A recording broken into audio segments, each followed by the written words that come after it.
Engaged. No, this is not a joke. I know I hear it now. Oh, John is a beta blue-pilled nice guy. John is a soy boy. How could you get on one knee and propose to a woman? Because I know a lot of you guys, you've been warped so much by the boyosphere that you don't understand why a man would do this and why anyone would do this. So before we even get into why I got engaged, let me tell you something that I don't really talk about publicly, which is that I have been divorced already. Now, I didn't make it public, but if you want to hear about it, then subscribe, turn on the bell notifications down below, because I will be coming out with a video soon about this topic. And just to answer the question, was I left? Essentially, I broke up the marriage. There's a lot of detail to that. It is definitely not an easy experience to go through. So I will talk about that at some point with you guys when it's the right time to share the details of that. But I am giving you the details now that I can share with you of my life and being as transparent as possible, because that is something that is very important to me. As I was going through the divorce process, I wasn't able to be as transparent for certain reasons that I can't really disclose right now, but that made things difficult because you guys see my income reports every single month that I try to be as transparent as possible. Everything that's going on in my life, I don't want to hide anything because I don't want to be one of those guys that is telling you one thing and doing another thing. I like to shine a light on everything. Good, bad, flaws, everything. That's how I learn. That's how I grow. And that's how I hold myself accountable and hold myself to the Bulldog Mindset standard. Right. So here's the thing. I know so many guys are against marriage. Believe me, I get it. It's not a step to be taken lightly at all. It's not something that I'd ever thought that I'd ever do again. And I've dated a lot of women. I had plenty of options and there wasn't any issue there. But here's the thing. When you find the right person, and if it's your own free will and choice, things are completely different. And that's what, with my current fiance, Nicole, that's what I found. And the reason why I am saying it this way is because I want you to understand that I've already been through a divorce. So I'm not just some uneducated guy.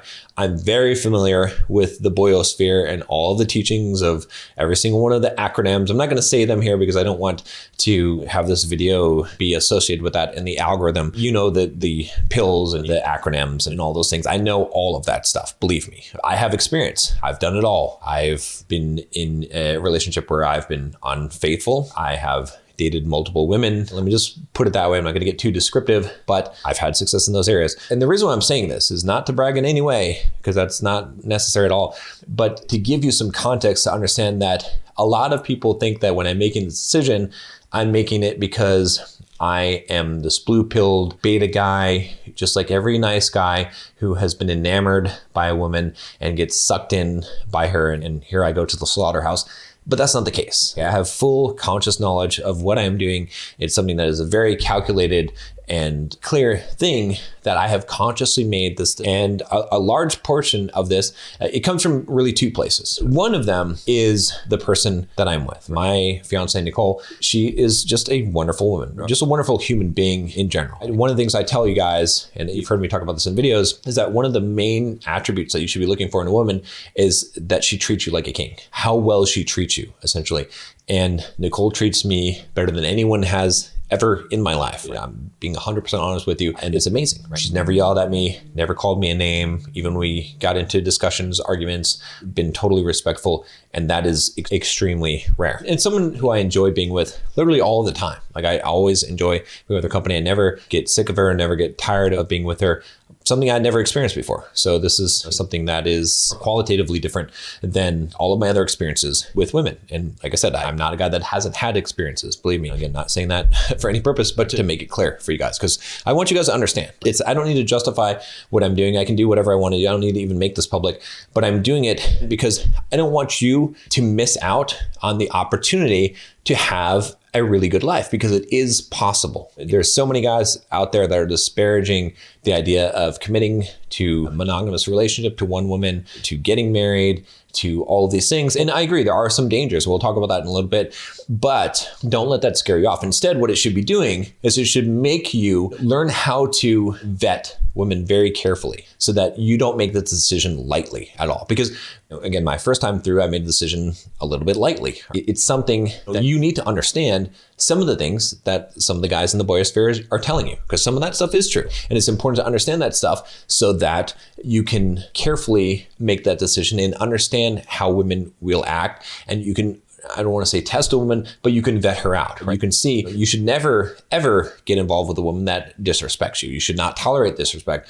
from a woman. If she does that, she's not going to be marriage material, not a woman that you want to get into a long-term relationship with at all. You shouldn't tolerate any of that at all. Right? So these are really important things to understand. You have to develop yourself and grow yourself as a man. So that kind of brings me to the second reason. So the first reason for doing this is, number one, is what I said. It's about Nicole, who she is as a person, a wonderful person. She's shown me so many times how devoted that she is, how kind she is. She is the perfect embodiment of the feminine ideal that I seek in my life. That's what I truly believe, and someone who I truly enjoy being with and who I would want to have in my life for the rest of my life. So that's the first thing there. Okay. You can think what you want. You can think I'm crazy or whatever and whatnot, but it's not the case. It's been 2 years approximately, and I'm level-headed in this decision. Believe me, especially being in this space and spending plenty of time in the boyosphere, that I very much know what I'm doing. I know a lot of people still would doubt that, but believe me when I say that. The second part of it is because of what I've learned. See, and one of the things that I didn't understand before was that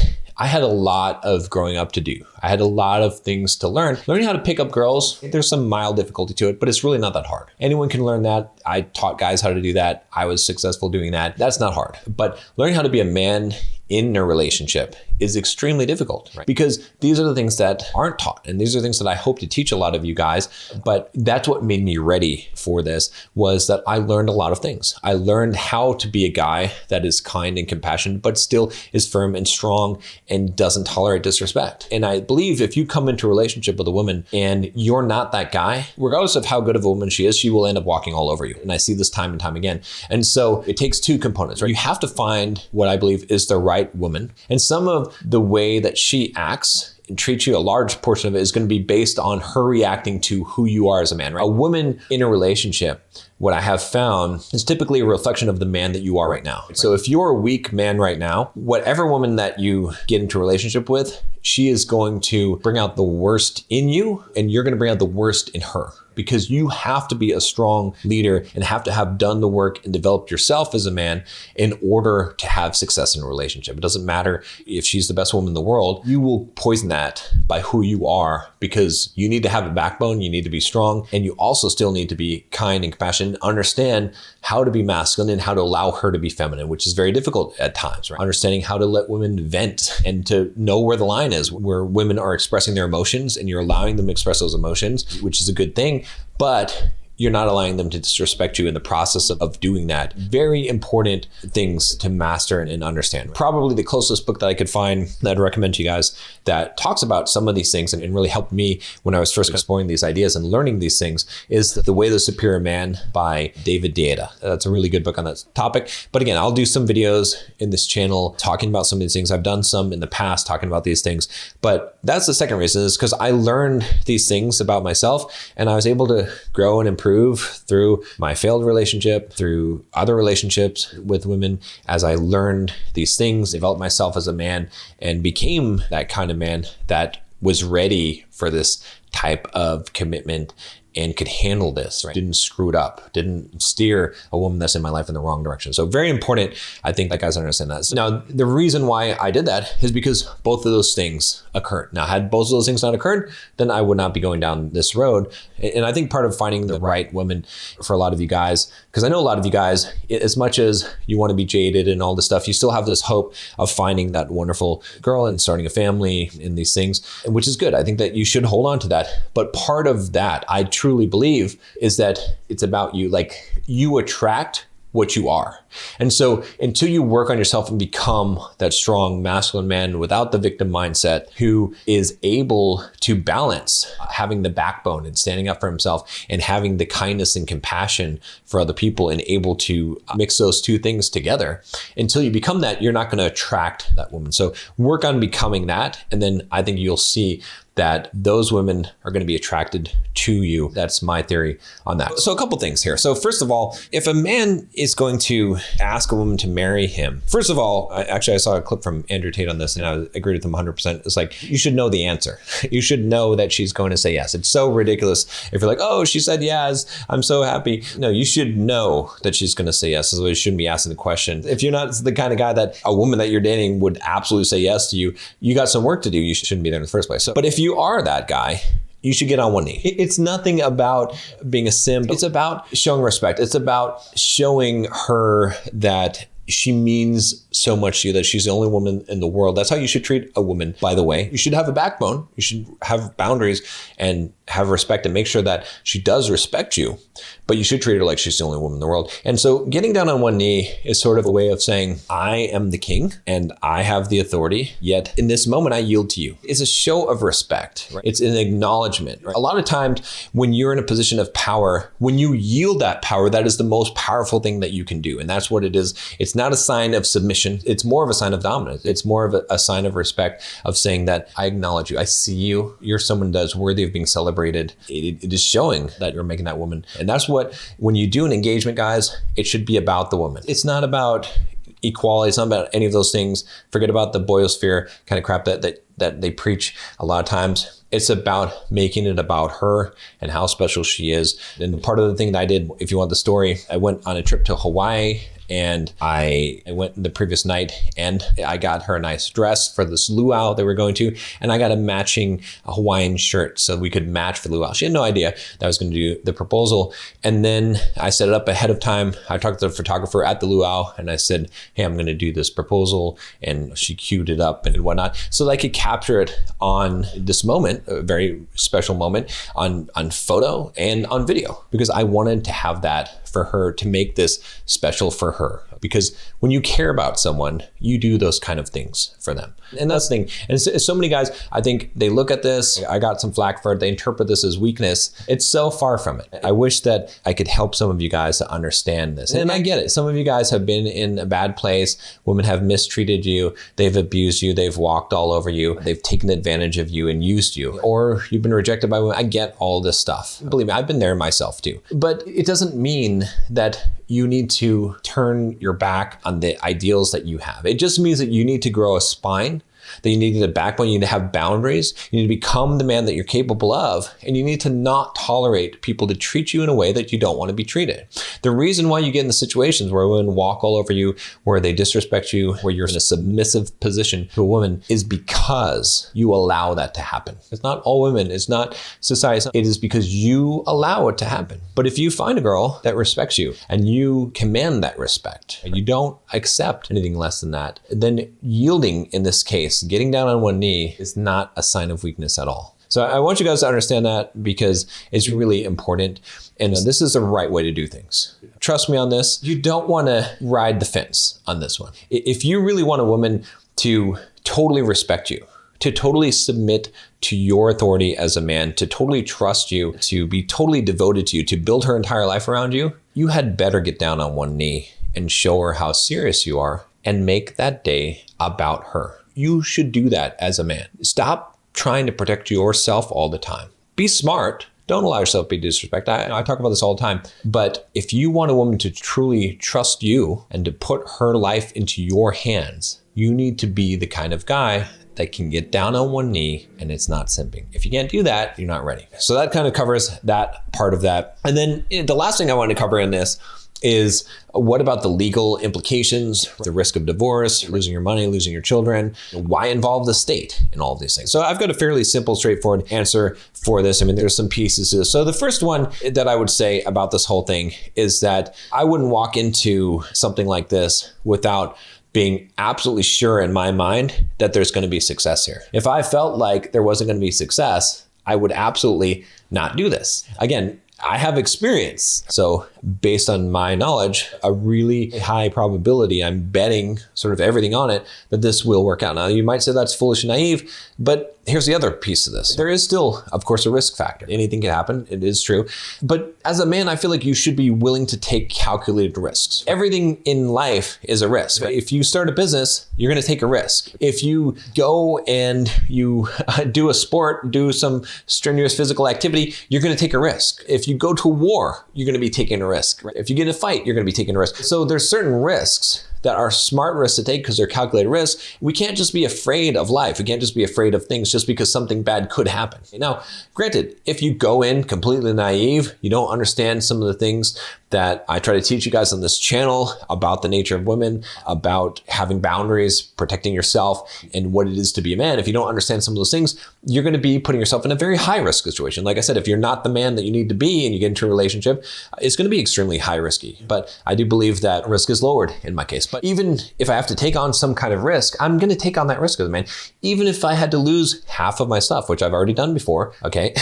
When you're hearing me say this, you shouldn't be like, oh, this guy's an idiot. You can be like that if you want to, but you should be thinking, okay, this guy, he's either a complete idiot or what he's saying has some wisdom to it because he's already been through this, right? So think about it. Someone who's already lost half their shit, if they're willing to risk it again, they must have some real good reason for that, unless they're just a glutton for punishment. Right? So unless you think I'm a complete idiot, then I must know what I'm talking about. You see what I'm saying? So again, it doesn't mean that I'm 100% right, but what I'm saying is that too many guys are afraid of the risk. If you find the girl and you believe you're the man that you need to be and you've evaluated the risk, then you need to take a jump at some point. You cannot just live your life in fear, and that's an important thing. So that's the first thing I have to say about that. So there is the risk of all those things, and I've already gone through it once. It's probably the worst experience anyone can go through in their entire life. I'm willing to risk going through that again because I am going to face life and I'm going to live life and I'm going to accept the harshness and the pain of life because I'm not going to just live protecting myself. Right? A long time ago, I went to a Tony Robbins seminar,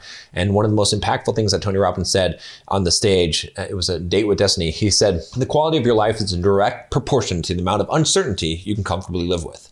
And what I realized was that I was trying to build my life around certainty, and that destroys the quality of your life. And so it doesn't mean you should live your life in chaos, but you have to embrace uncertainty. You have to say, things could happen. I could get hurt. Okay, you cannot live your life in protection mode, trying to protect yourself all the time. If you do that, you will not experience life. It is so much better to go through pain, to be hurt and experience life than it is to protect yourself and live in a bubble and never experience life. And you don't have to agree with me. But by the way, you can make your own choice and do your own thing. But what I would expect is that you as a man would respect my decision as a man to take what I deem as a calculated risk. I'm not forcing you to take that risk, but I'm telling you why I'm doing what I'm doing, not to justify, but just so you can understand, because I want to be transparent. I want to help some of you guys that are afraid of this. Now, the last part about why involve the state, this is a good question. This is something that definitely I oppose, right? I am very libertarian in my political viewpoint. If that libertarian is more of a philosophy than a political viewpoint, but that's another story. But here's the thing. This is just a pragmatic, practical thing. If you make a lot of money, and you file separately and you have a spouse that doesn't make money, then you're going to pay a lot more taxes. So as far as involving the state, are there legal implications with the state if things go wrong? For sure. If things don't, it doesn't matter, except that what am I betting on? If I said, we're going to get married, but we're not getting married by the state, fine. I can oppose the government and I don't believe the government should be involved in your marriage and all that. I don't believe any of that stuff, but I'll just pay higher taxes for the rest of my life. That seems stupid. It's weighing one risk against the other. So if I thought that this was doomed to failure or had a very high chance of failure, then clearly I wouldn't involve the state. I would make sure that I protected myself and all these things.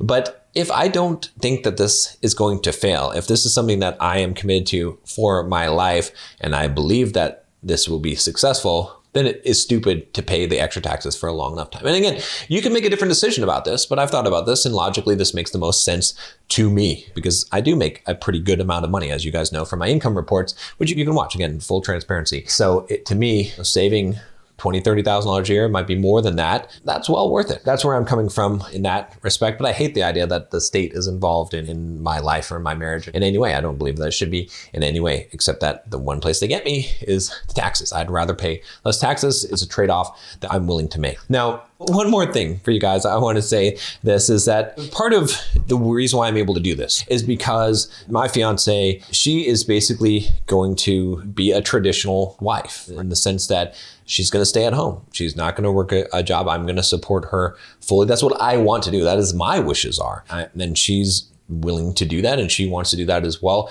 And I think that's a great thing. I think that's a beautiful thing. I'm the man. I'm the authority in my home. I have the responsibility, so I should have the authority. And I believe that that is the way that I have structured things. That is, part of the deal here. She's fully compliant with that. Obviously, she wants to do that because she's a very feminine woman and wants to be able to be feminine and to be able to do the nurturing roles around the house and take care of the children and do all of those wonderful, beautiful things that we masculine men love feminine women for. So I think that's a really good thing. Now, the reason why I'm able to do this is because I make a good amount of money. I'm financially free. And so what I would offer to you guys is that if you want to become financially free, I've got a link down below where you can book a free 15-minute call, and I can share with you my financial freedom plan, how I became financially free at 33 years old, even getting half my shit cut off. I haven't really talked about this. Some of you guys, it's like, no, you don't realize how successful I've been because I lost half my shit. I'm still pretty damn good. That's the thing. Obviously, I don't want any of you guys to lose half your shit. Listen to what I said earlier in this video,